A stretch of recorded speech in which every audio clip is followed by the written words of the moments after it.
Bilang Kabanatang 15, mga tuntunin tungkol sa mga handog. Inutusan ng Panginoon si Moises na sabihin ito sa mga Israelita. Kapag dumating na kayo sa lupain na ibibigay ko sa inyo na inyong titirhan, maghandog kayo sa akin mula sa inyong mga hayop bilang mga handog sa pamamagitan ng apoy.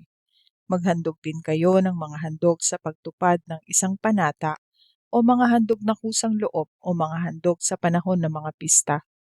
Ang mabangong samyo ng mga handog na sinusunog na ito ay makalulugod sa akin.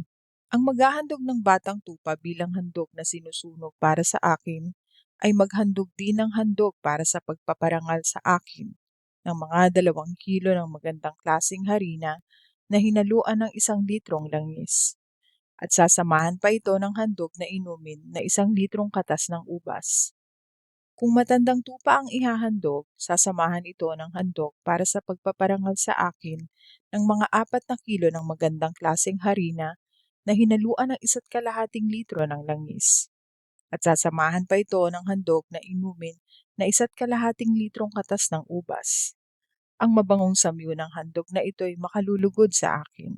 Ang maghahandog ng batang toro bilang handog na sinusunog o handog sa pagtupad ng isang panata o handog para sa mabuting relasyon, ay kailangang maghandog din ang handog para sa pagpaparangal sa akin ng mga 6 kilo ng magandang klaseng harina na hinaluan ng 2 litrong langis. At sasamahan pa ito ng mga handog na inumin na 2 litrong katas ng ubas. Ang mabangong samyo ng handog na ito sa pamamagitan ng apoy ay makalulugod sa akin. Ito ang inyong gagawin kapag maghahandog kayo ng isang toro o matandang lalaking tupa o kambing. Gawin ninyo ito sa bawat hayop na inyong ihahandog. Ang lahat ng katutubong Israelita na mag-aalay ng mga handog sa pamamagitan ng apoy bilang mabangong handog na makalulugod sa akin ay dapat sumunod sa mga tuntuning ito. Kung sa susunod pang mga henerasyon ay may mga dayuhang maninirahang kasama ninyo, panandalian man o permanente at gustong mag-alay ng mga handog sa pamamagitan ng apoy bilang mabangong handog na makalulugod sa akin, dapat ay susundin nila ang mga nabanggit na tuntunin.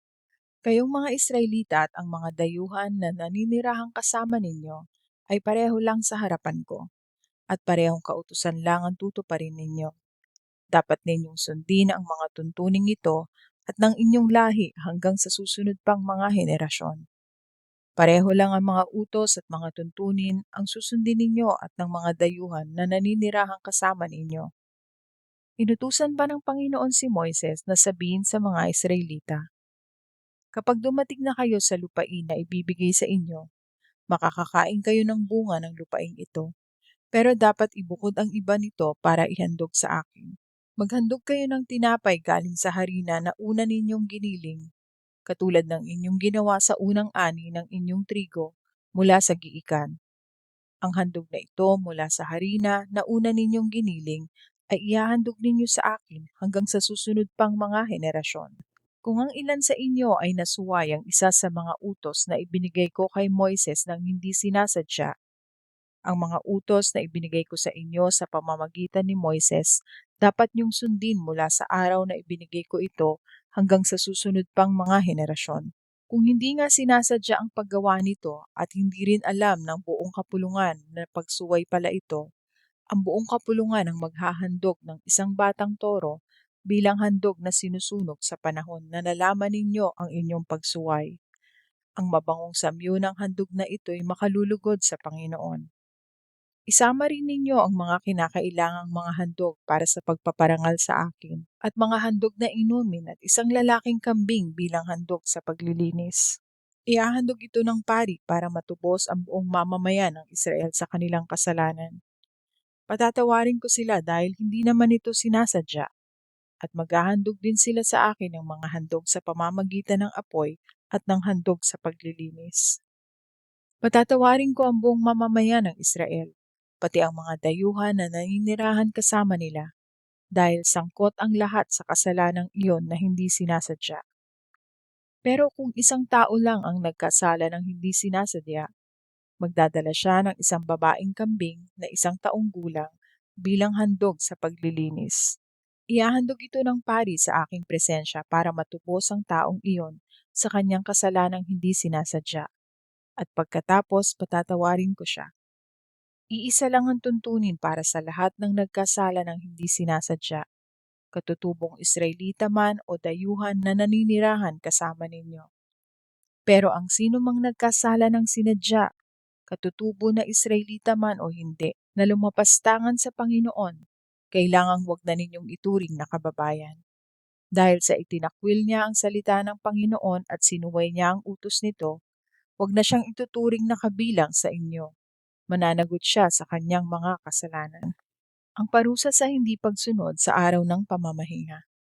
Habang naroon sa ilang ang mga Israelita, may nakita silang tao na nangangahoy sa araw ng pamamahinga. Dinala siya ng mga tao na nakakita sa kanya kina Moises at Aaron at sa buong kapulungan. Ikinulong nila siya dahil hindi sila nakasisiguro kung ano ang dapat gawin sa kanya. Pagkatapos sinabi ng Panginoon kay Moises, kailangang patayin ang taong iyan. Babatuhin siya ng buong kapulungan sa labas ng kampo. Kaya dinala siya ng mga tao sa labas ng kampo at pinagbabato hanggang sa mamatay ayon sa iniutos ng Panginoon kay Moises. Inutusan pa ng Panginoon si Moises na sabihin ito sa mga Israelita, gumawa kayo ng mga palawit sa laylayan ng inyong mga damit at lagyan ninyo ito ng taling kulay asul. Kailangang sundin ninyo ito hanggang sa susunod pang mga henerasyon. Ang mga palawit na ito ang magpapaalala sa inyo ng lahat kong mga utos para sundin ninyo ito at hindi ang inyong kagustuhan lang ang inyong gawin. Sa pamamagitan ng mga palawit na ito, maaalala ninyo ang pagtupad sa aking kasunduan at magiging akin kayo. Ako ang Panginoon na inyong Diyos na naglabas sa inyo sa Ehipto para maging inyong Diyos.